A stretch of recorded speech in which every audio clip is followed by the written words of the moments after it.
Hi all and welcome to the third part of our video series on Chainguard. I'm Sam Ward, Technical Consultant from Somerford Associates, and I'll be running you through the basics of Chainguard Libraries today. So first things first, we need a bit of context. So what are modules, packages, libraries, and how do we use them in our software supply chain? Well, we'll look at what these mean in relation to one of the biggest, most popular programming languages, Python, then apply them to Java and JavaScript. These are the three languages currently covered by Chainguard's library offerings. So let's get basic. We're going to modules. When we're coding a basic application or program, we want our code to be as organized as possible, and we can do this by separating our code into nice blocks. Typically, we don't want all of our code in a single file, as it can get incredibly messy and we can easily lose track of important segments. This is where modules comes in. So in essence, a module is just an additional file that contains a collection of related code. For example, any classes/functions you'd like to use in your main application file. If you take a peek at my VS Code here, you'll see that I've got two files, one called main.py and one called utils.py. My main application goes in main.py, and my additional functions and classes are going to be located in utils.py. So let's quickly code a function that prints hello, and then we'll import it into our main.py file and run the code. That's a module, so we'll do define hello, and then print hello world. Save that, go into main.py, do from utils, import hello, and then we will run hello by calling a function, and we'll run that, and we'll see that we now have hello world being output. We can run it again, hello world. Perfect.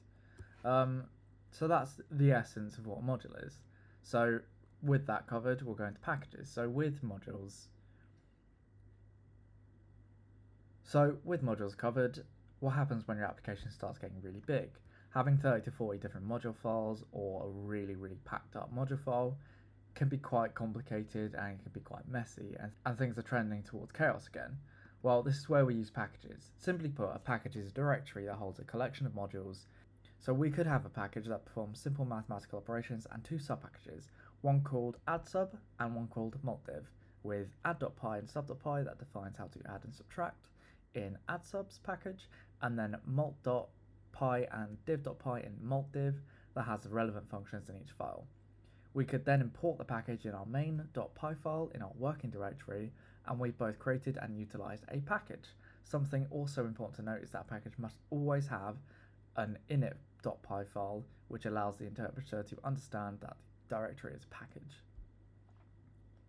Something also important to note though is that when you are developing these packages or using these packages, a package must always have an init or a init.py file, which basically just allows the interpreter to understand that the directory you're going to use is a package. There's lots of very big complicated Python packages you can get from the internet, however, because there's simply no need to rewrite thousands of lines of code to achieve the same result that someone else already has developed. Obviously with Python, if you have any experience, you know you don't need to custom make addition, subtraction, multiplication, division libraries or modules. If you are going to develop things that are in NumPy yourself, it can get really complicated and it's not worth it, essentially. And this is why we use packages and libraries.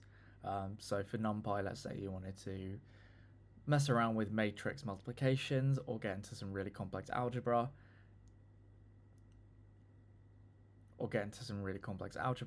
this is where you would use NumPy rather than coding it yourself. So this is where we zoom out further and we arrive at libraries, which is essentially a collection of packages. One of the most popular Python libraries is NumPy.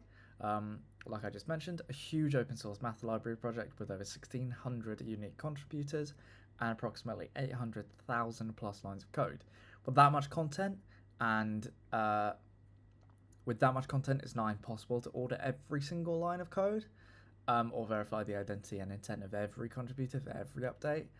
This creates a sort of trust gap where we assume the code is safe, and obviously it is checked, but there's always a chance that somebody is compromised and a bad update is pushed, and we're potentially just putting our application and potentially our users at risk.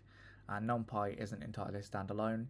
It also has additional dependencies where the same problem can come into place. A whole host of these dependencies could contain their own hidden vulnerabilities or poison code, or we can install an additional package or library alongside NumPy and open ourselves up to bad actors if there's an additional CVE.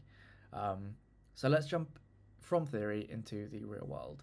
There was a breach recently in a package called LightLLM, which is a Python library that simplifies LLM API access.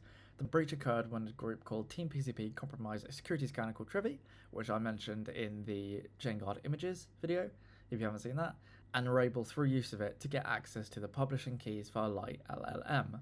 From this, they were able to use those keys to publish versions v1.82.7 and v1.82.8 of LightLLM. And these versions, the first one contained a malicious payload hidden in proxy_server.py, and version 0.8 contained a more aggressive delivery method using a .pth file, lightlm_init.pth, which executes as soon as the Python interpreter starts. So by the time you've opened it up and run something, you're already doomed. For about 3 hours from 10:39 AM to 1:38 PM on the 24th of March 2026, anyone who installed, updated, and ran either version of LightLLM put themselves at huge risk, giving attackers OpenAI, Anthropic, Azure, AWS, GCP, secrets/keys stored in environmental variables. I won't go too deep in the process of how these secrets are extracted or how the exploit worked, but I will include a link where you can understand and read more about it. And it's incredibly easy to do this. If you develop code yourself, you'll just download some kind of package or library and you'll run it, and you'll just immediately trust providers of this open source software outright. So one thing to note is that when you're adopting Chainguard libraries on something like a macOS workstation like I am, running a standard pip install locally will result in an unverified status when audited via chainctl. This happens essentially because Chainguard builds cryptographically signed minimal binary. So one thing to note is that when you're adopting Chainguard libraries on something like a macOS workstation like I am, running a standard pip install locally will result in an unverified status when audited via chainctl. This happens because Chainguard builds cryptographically signed minimal binaries specifically for cloud native, Linux or Wolfie, which is their distribution environments. So we're pivoting over to one of Chainguard's Python containers to allow us to be even safer and secure and actually get this verification that we're looking for. So essentially we're just simulating a production Linux environment using a Docker container, building the language artifacts into a shared volume and verifying those artifacts using chainctl on our host machine, which is my Mac in this case. So let's get into it. I won't go through all the prep stuff, but basically we've just got a Docker container built and ready and our test environment set up. So let's cd in, perfect, ls, and then we need to go into temp, and then we need to cd into share, and then we need to do source test the environment, bin activate. Perfect, so now we've got our test environment set up.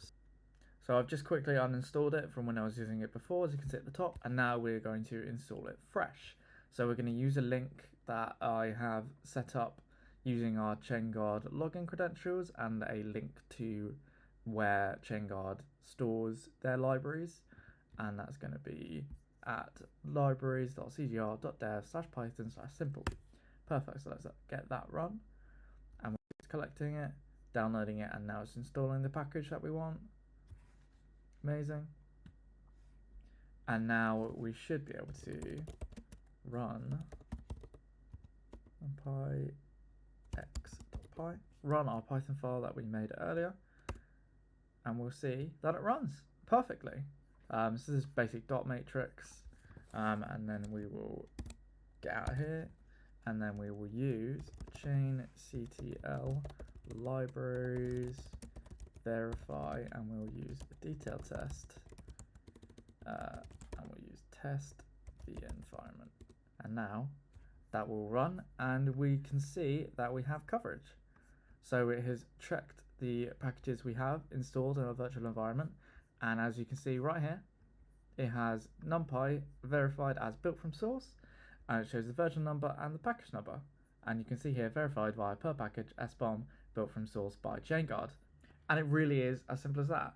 So thank you for watching. Make sure you check out our other videos and stay tuned or sign up to the mailing list for updates on our Chainguard video series. I've been Sam Ward. Thank you very much.